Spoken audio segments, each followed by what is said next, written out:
Hello बच्चों, पिछली video में हमने ध्वनि के वर्गीकरण में उनका विशेष जो है उच्चारण स्थान के बारे में हमने वीडियो बनाया था और आज हम प्रयत्न के बारे में वीडियो बना रहे हैं। आशा है आप इजी से पढ़ेंगे। तो कैसे हैं देखो।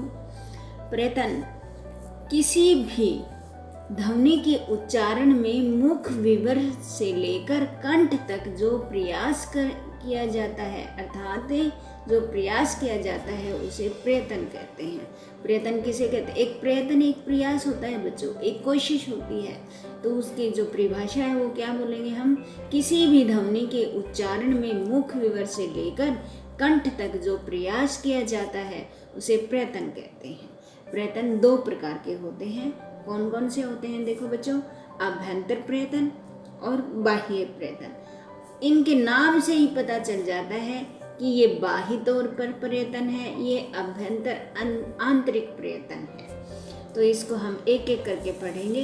देखो, सबसे पहले हम पढ़ेंगे अभ्यंतर प्रयत्न। वर्णों के उच्चारण से पहले किया जाने वाला आंतरिक प्रयास, अर्थात जब हम वर्णों को बोलने की कोशिश करते हैं तो अंदर से एक प्रयास होता है, वही प्रयास अभ्यंतर प्रयत्न कहलाता है। वही प्रयास क्या कहलाता है? अभ्यंतर। यानी कि जैसे हम ध्वनि बोलते हैं ना, तो बोलने से पहले जो है एक थोड़ा सा हल्का सा हम प्रयास करते हैं, उसी प्रयास से ध्वनि निकलती है और उसी को क्या है, जो आंतरिक प्रयास होता है उसी को हम अभ्यंतर प्रयत्न बोलते हैं। इसके मुख्य रूप से 5 भेद होते हैं। अभ्यंतर प्रयत्न के कितने भेद होते हैं? 5। इसको अभ्यंतर प्रयत्न पंचधा भी बोलते हैं। कौन कौन से हैं? स्पृष्ट, ईषद सपृष्ट, ईषद विवृत, विवृत और संवृत। कौन कौन से होते हैं बच्चों? देखो, स्पृष्ट, ईषद सपृष्ट, ईषद विवृत और विवृत और संवृत। अब हम इनको एक एक करके पढ़ेंगे, बहुत ही आसान तरीके से आपको समझ में आ जाएगा। फर्स्ट है हमारा स्पृष्ट प्रयत्न। स्पृष्ट प्रयत्न सप्रशानाम,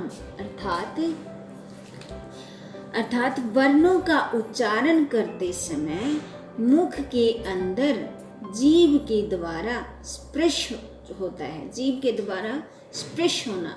स्पृश होने का मतलब ये है कि जहाँ जहाँ जिस जिस स्थान पर जीभ हमारी स्पृश होती है उसे ध्वनि उत्पन्न करने का प्रयास किया जाता है, उसी को हम क्या बोलते हैं? स्पृष्ट वर्ण बोलते हैं।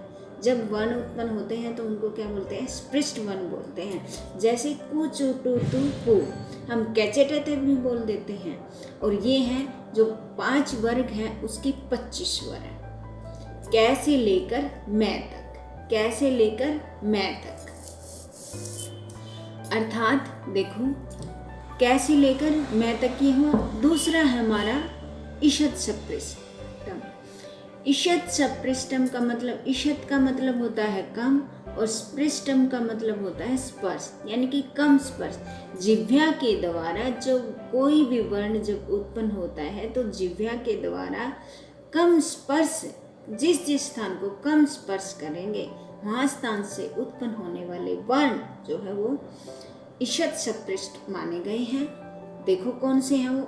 इसका सूत्र ईषद सपृष्टम अंतस्थानाम, अर्थात जो अंतस्थ वर्ण है य, व, य, र, ल, व, इनको, इन वर्णों को क्या है? ईषद सपृष्ट बोलते हैं। और ये ईषद सपृष्ट प्रयत्न से उच्चरित होते हैं। यहाँ ईषद का मतलब होता है कम, अर्थात जिह्वा द्वारा कम स्पर्श होना। नेक्स्ट है हमारा ईषद विवृत।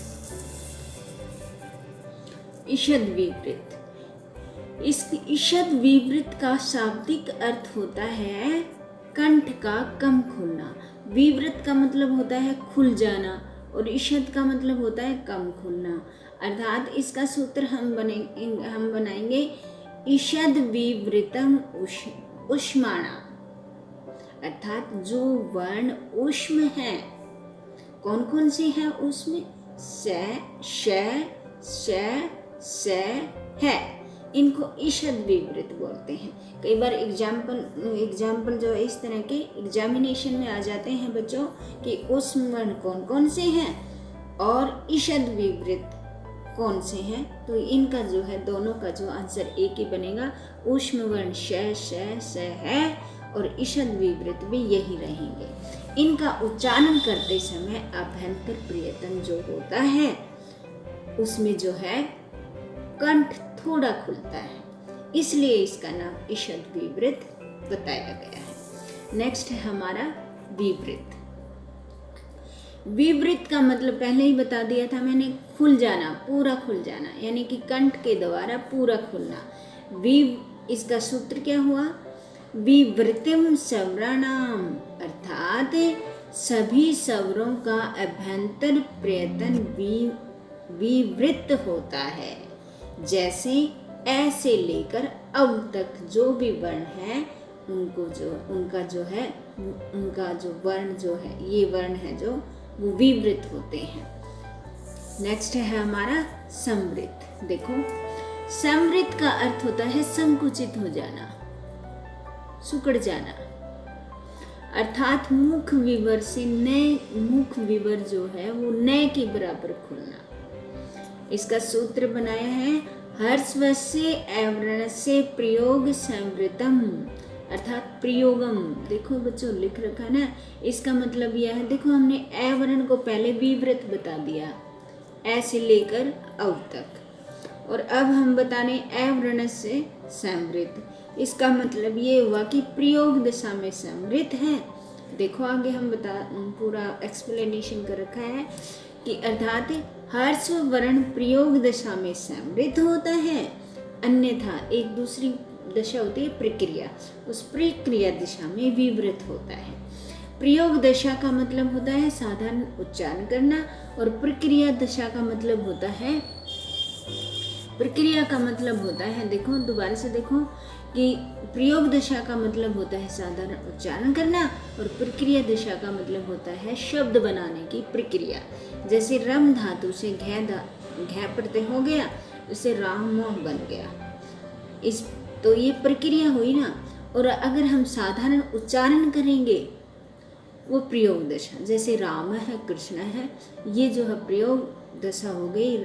रे के अंदर आ और मैं के अंदर ए, तो ये साधारण उच्चारण दशा हो गई है, वो तो संवृत आ जाएगा। और प्रक्रिया दिशा में क्या बन जाएगा हमारा, ए जो है वो विवृत रहेगा, और जो है प्रयोग दशा में हमारा संवृत रहेगा। धन्यवाद।